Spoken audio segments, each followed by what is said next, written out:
السلام علیکم ورحمۃ اللہ وبرکاتہ۔ الحمد للہ وکفی وسلام علی عبادہ الذین اصطفی، اما بعد اعوذ باللہ من الشیطان الرجیم، بسم اللہ الرحمن الرحیم۔ لقد من اللہ علی المؤمنین اذ بعث فیہم رسولا من انفسہم یتلو علیہم آیاتہ ویزکیہم ویعلمہم الکتاب والحکمہ وَإِن كَانُوا مِن قَبْلُ لَفِي ضَلَالٍ مُبِينٍ۔ صدق اللہ العظیم۔ رب اشرح لی صدری ویسر لی امری واحلل عقدۃ من لسانی یفقہوا قولی۔ سبحانک لا علم لنا الا ما علمتنا انک انت العلیم الحکیم۔ درود شریف پڑھ لیں۔ اللہم صلی علی محمد وعلی آل محمد کما صلیت علی ابراہیم وعلی آل ابراہیم انک حمید مجید۔ اللہم بارک علی محمد وعلی آل محمد کما بارکت علی ابراہیم وعلی آل ابراہیم انک حمید مجید۔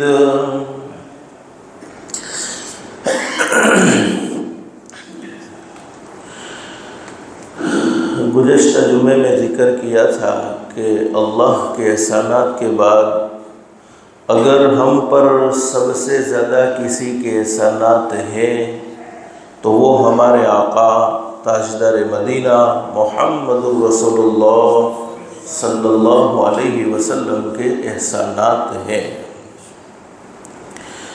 اللہ ہم سب کو ہمارے نبی حضرت محمد رسول اللہ صلی اللہ علیہ وسلم سے سچی محبت نصیب فرمائے۔ علماء نے لکھا ہے کہ تین چیزوں کو آپس میں بڑا تعلق ہے۔ نمبر 1 شان مصطفیٰ۔ اگر ہمیں حضرت اقدس نبی کریم صلی اللہ علیہ وسلم کی شان سمجھ میں آئے تو نمبر 2 محبت مصطفیٰ۔ اگر شان سمجھ میں آئے گی تو دل میں محبت پیدا ہو جائے گی۔ اور نمبر 3 اطاعت مصطفیٰ۔ اگر دل میں محبت ہوگی تو اطاعت کرنا آسان ہوگا۔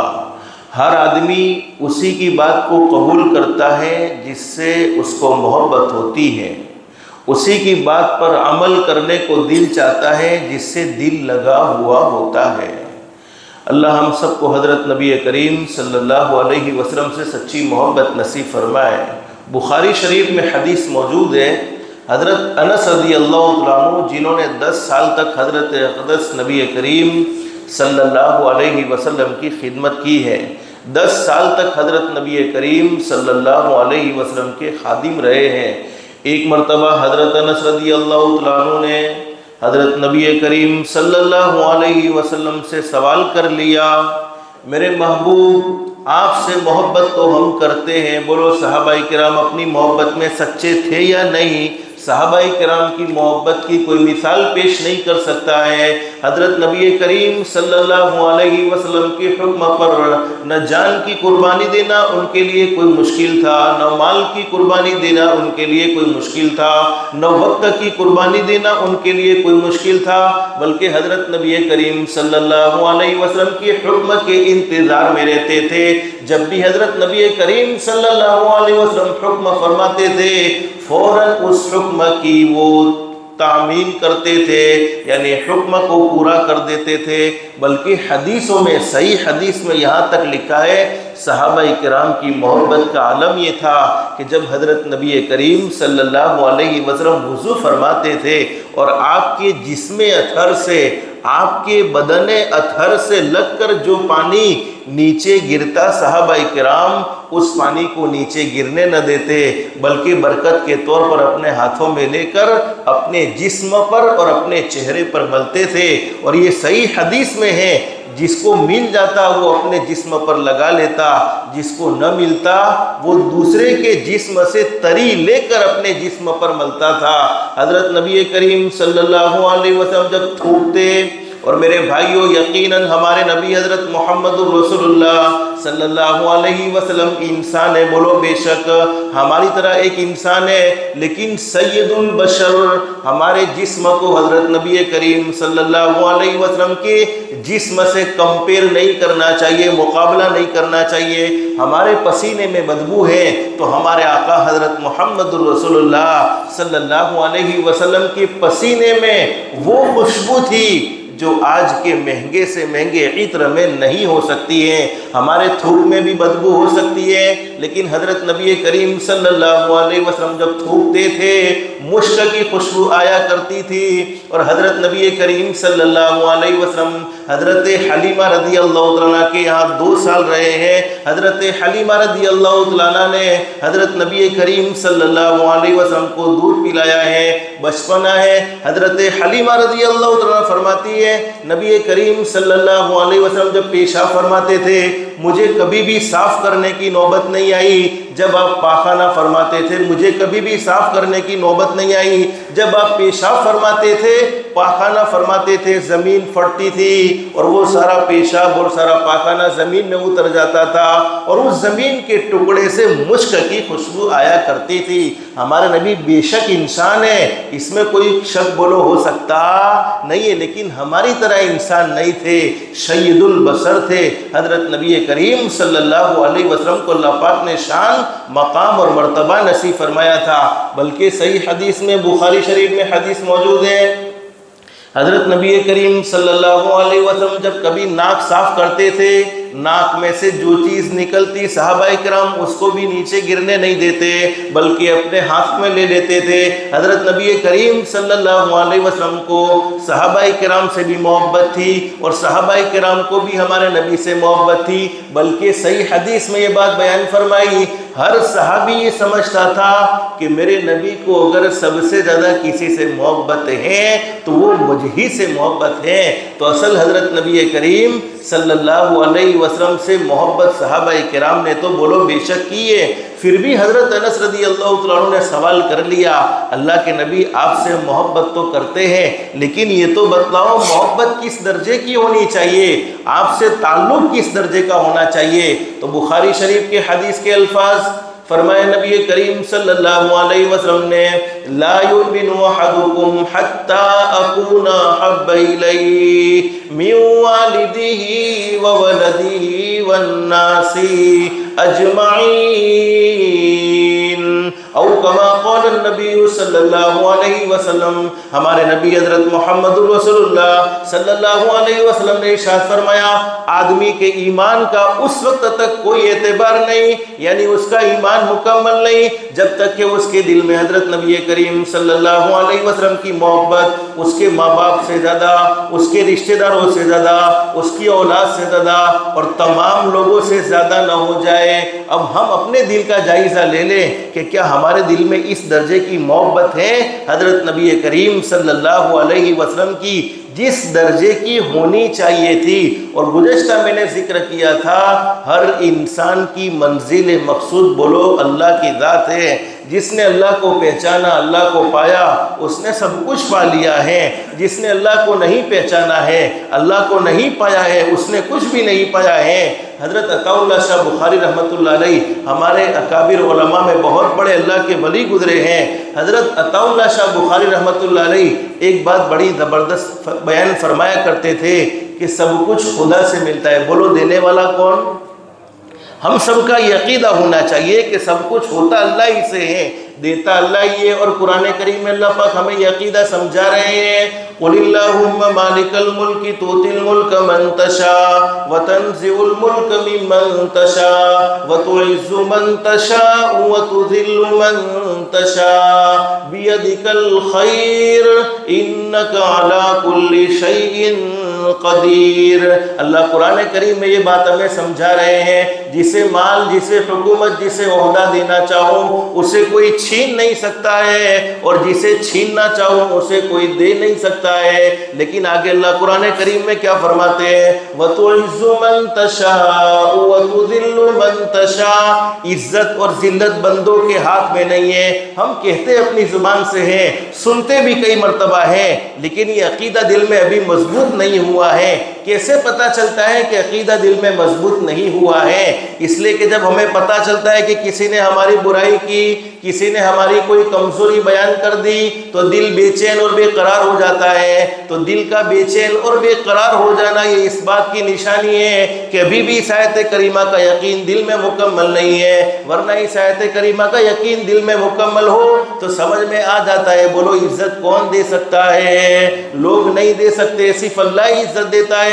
وَتُعِزُّ مَن تَشَاءُ، اللہ فرماتے ہیں جسے میں عزت دینے کا فیصلہ کر لوں، ساری دنیا کی طاقت مل کر اسے ذلیل کرنا چاہے نہیں کر سکتی ہے۔ وَتُذِلُّ مَن تَشَاءُ، اور جسے میں ذلیل کرنے کا فیصلہ کر دوں، ساری دنیا کی طاقت مل کر اسے عزت دینا چاہے نہیں دے سکتی ہے۔ اور مثنوی میں مولانا روم نے بڑی زبردست بات بیان فرمائی، عزت اور ذلت کے فیصلے بولو کس کے ہاتھ میں ہیں؟ ایک اللہ ہی کے ہاتھ میں ہیں۔ لیکن حضرت مولانا جلال الدین رومی رحمۃ اللہ علیہ نے زبردست بات بیان فرمائی ہے، اللہ ہم سب کو عمل کی توفیق نصیب فرمائے۔ فرمایا کہ اللہ پاک جس بندے کو ذلیل کر دینے کا فیصلہ کر دیتے ہیں، جس بندے کو اللہ پاک گرا دینے کا فیصلہ کر دیتے ہیں، جس کی دنیا اور آخرت کو تباہ و برباد کر دینے کا فیصلہ کر دیتے ہیں، اس بندے کو دوسروں کی برائی کرنے پر، دوسروں کے عیب تلاش کرنے پر، دوسروں کی کمزوریاں تلاش کرنے پر لگا دیتے ہیں۔ تو اگر ہم یہ عمل کر رہے ہیں کہ ہمیں کسی کی خوبی بولو نظر نہیں آتی ہے، ہمیشہ ہماری آنکھیں کمزوریاں دیکھنے کی عادی بن گئی ہیں، تو قرآن کریم کا یہ فیصلہ ہے۔ بلکہ علماء جانتے، مسلم شریف میں حدیث موجود، فرمایا نبی کریم صلی اللہ علیہ وسلم نے، او لوگو تم دوسروں کی برائی کر کے دوسروں کو ذلیل کرو گے، یہ تمہارے دل میں خیال ہے؟ ارے دوسروں کی برائی کرنے والوں کان کھول کر سن لو، دوسروں کی برائی سے دوسرے تو ذلیل نہیں ہوں گے، بلکہ یہ عمل تمہیں گھر بیٹھے ایسا ذلیل اور رسوا کر دے گا کہ تم کسی کو منہ بتانے کے بھی قابل نہیں رہو گے۔ اور یہ ہماری باتیں نہیں، ہمارے آقا حضرت محمد رسول اللہ صلی اللہ علیہ وسلم کی بات ہے۔ تو اگر ہمارے دل میں یہ جذبہ ہے کہ ہم دوسروں کی کمزوریاں تلاش کریں، تو پیشین گوئی سمجھ لینا چاہیے کہ دنیا بھی تباہ ہونے والی ہے اور آخرت بھی تباہ ہونے والی ہے۔ اللہ ہم سب کی حفاظت فرمائے۔ آگے اللہ قرآن کریم میں فرماتے بیدک الخیر، ساری بھلائیاں اللہ کے ہاتھ میں ہے۔ انک علی کل شیء قدیر، ہر چیز پر قدرت رکھنے والی ذات صرف ایک اللہ ہی کی ہے۔ اللہ ہی قادر ہیں، سب کچھ اللہ ہی کرتے ہیں۔ بیماری سے تندرستی بھی اللہ کے ہاتھ میں ہے، تندرستی سے بیماری بھی اللہ کے ہاتھ میں ہے۔ فرمایا تولج اللیل فی النہار وتولج النہار فی اللیل، یہ اللہ سے ہونے کا تذکرہ ہمیشہ ہونا چاہیے تاکہ اللہ سے محبت دل میں پیدا ہو جائے۔ رات کو دن میں بدلنے والا بھی ایک اللہ، دن کو رات میں بدلنے والا بھی ایک اللہ۔ وتخرج الحی من المیت وتخرج المیت من الحی، زندگی سے موت دینے والا بھی اللہ اور موت سے دوبارہ زندگی دینے والا بھی اللہ۔ فرمایا وتخرج الحی من المیت وتخرج المیت من الحی وترزق من تشاء بغیر حساب، اللہ فرماتے جسے میں چاہتا ہوں بغیر حساب کے حلال پاکیزہ روزی عطا کر دیتا ہوں۔ اور صحیح حدیث میں حضرت نبی کریم صلی اللہ علیہ وسلم نے ارشاد فرمایا، جو اللہ کا بندہ اللہ سے ڈر کر دنیا کمانے کا اہتمام کرے، اپنی زندگی میں اللہ کا خوف پیدا کر لے، ہمیشہ حضرت نبی کریم صلی اللہ علیہ وسلم کی زندگی کو سامنے رکھتے ہوئے دنیا کمائے۔ فرمایا نبی کریم صلی اللہ علیہ وسلم نے اللہ پاک اس کے لیے روزی کے معاملے کو آسان فرما دیتے ہیں اور اسے ایسی جگہ سے روزی پہنچاتے ہیں کہ اس کے گمان میں بھی نہیں ہوتا ہے۔ تو میں بات کیا کہہ رہا تھا، حضرت عطا اللہ شاہ بخاری رحمۃ اللہ علیہ فرمایا کرتے تھے سب کچھ خدا سے ملتا ہے، لیکن اللہ وہ ذات ہے جو محمد الرسول اللہ سے ملتے ہیں۔ اگر کوئی اللہ کو پانا چاہتا ہے تو اس کے لیے حضرت نبی کریم صلی اللہ علیہ وسلم کی تابعداری شرط ہے۔ حضرت نبی کریم صلی اللہ علیہ وسلم کی تابعداری کا کیا مطلب ہے؟ زندگی کا ہر عمل کوشش یہ کرے کہ حضرت نبی کریم صلی اللہ علیہ وسلم کے طریقے کے مطابق ہونا چاہیے۔ ایک ولی کامل تھے اور قرآن کریم میں بھی اللہ پاک نے ہمیں یہ پیغام دیا ہے۔ اللہ قرآن کریم میں فرماتے قل، حضرت نبی کریم صلی اللہ علیہ وسلم کے زمانے میں مشرکین مکہ کو اللہ کی وحدانیت تو سمجھ میں آتی تھی، اللہ کی توحید تو سمجھ میں آتی تھی، اللہ کو ضرور مانتے تھے، اللہ کا منکر تو کوئی نہیں تھا۔ حضرت نبی کریم صلی اللہ علیہ وسلم کی نبوت پر انہیں اعتراض تھا کہ انہیں نبی کیسے بنایا گیا، انہیں نبوت سے سرفراز کیسے کیا گیا، اس لیے کہ یہ ہمارے درمیان میں رہنے والے، ہمارے ساتھ اٹھنے بیٹھنے والے۔ تو مشرکین مکہ کو اس بات پر بڑا اعتراض تھا۔ اللہ نے قرآن کریم میں فرمایا قل، میرے محبوب حضرت محمد الرسول اللہ صلی اللہ علیہ وسلم دنیا میں بسنے والے لوگوں کو یہ بات بتلا دو، ان کنتم تحبون اللہ، اگر تم اللہ سے محبت کرنا چاہتے ہو، اپنی منزل مقصود اللہ کی ذات کو بنانا چاہتے ہو، اپنی منزل مقصود اللہ کی ذات کو ٹھہرانا چاہتے ہو، فرمایا کہ ڈائریکٹ اللہ تک کوئی پہنچ نہیں سکتا ہے، اس کے لیے حضرت نبی کریم صلی اللہ علیہ وسلم کی غلامی شرط ہے، حضرت نبی کریم صلی اللہ علیہ وسلم کی تابعداری شرط ہے۔ ایک ولی کامل تھے، اپنے گھر میں بیٹھ کر ایک بات کہہ رہے تھے۔ کیا بات کہہ رہے تھے؟ ایک شعر پڑھ رہے تھے۔ کیا شعر پڑھ رہے تھے؟ اب نہ ڈھونڈیں گے ہرگز پتہ مل گیا۔ کسی نے پوچھا حضرت کیا چیز کو تلاش کرتے ہو اور کس چیز کا پتہ مل گیا؟ یعنی ایسی کون سی چیز کی تلاش تھی اور کون سی چیز کا پتہ مل گیا؟ تو فرمانے لگے تم نے میری پوری بات کو نہیں سنا ہے، پوری بات کو سن لو۔ اب نہ ڈھونڈیں گے ہرگز پتہ مل گیا، جب نبی مل گئے تو خدا مل گیا۔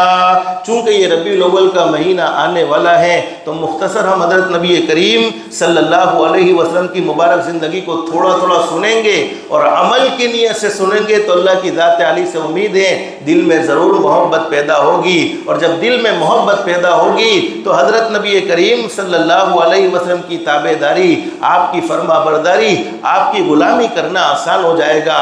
اللہ قرآن کریم میں فرماتے فاتبعونی، اگر میرے محبوب سے محبت کرتے ہو تو اگر مجھ سے محبت کرنا چاہتے ہو تو میرے محبوب کی تابعداری کرو۔ انعام کیا ہوگا؟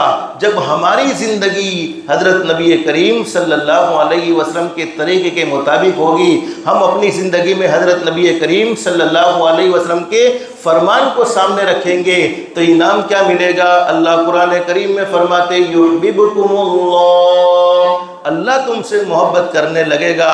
اور جس بندے سے بولو اللہ محبت کرے اس بندے کا کام بنے گا کہ نہیں بنے گا؟ اور بخاری شریف میں صحیح حدیث میں حضرت نبی کریم صلی اللہ علیہ وسلم نے ارشاد فرمایا جب اللہ رب العالمین کسی بندے سے محبت کرتے ہیں، اور جو آدمی اللہ کا محبوب ہوتا ہے وہ لوگوں کا بھی محبوب ہوتا ہے، جب اللہ رب العالمین کسی بندے سے محبت کرتے ہیں، حدیث شریف میں موجود ہے جبریل امین علیہ السلام فرشتوں کے سردار سے اللہ پاک فرماتے ہیں، فرشتے کے سردار جبریل امین سے کہتے ہیں جبریل میں فلانے بندے سے محبت کرتا ہوں، تم بھی اس سے محبت کرو۔